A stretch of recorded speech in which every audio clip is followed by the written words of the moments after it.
por los aplausos cariñosos. Nosotros estamos acá porque queremos rendirle un homenaje a José Asunción Flores, para quien pido un aplauso. Quizás en el mundo nadie sabe quién creó el tango, nadie sabe quién creó el reggae. Nosotros tenemos a José Asunción Flores, que creó la guaraña. Estamos a punto de que la guaraña sea patrimonio cultural inmaterial de la humanidad.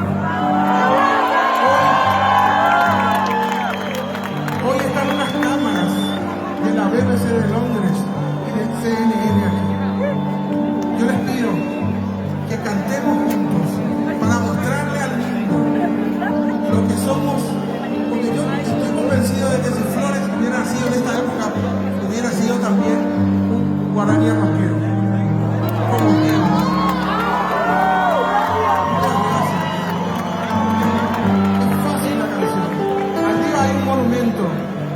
Gracias a Pilsen, que va a estar ahí un mes.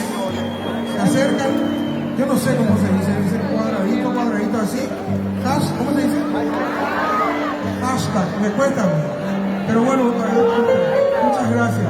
A ver si pueden levantar los celulares, prender los celulares, saludar a José Asunción Flores, que nunca tocó en este lugar. Pero quiero que sientan lo que sentimos nosotros. Si ustedes pueden cantar conmigo, sería fantástico. India bella vez.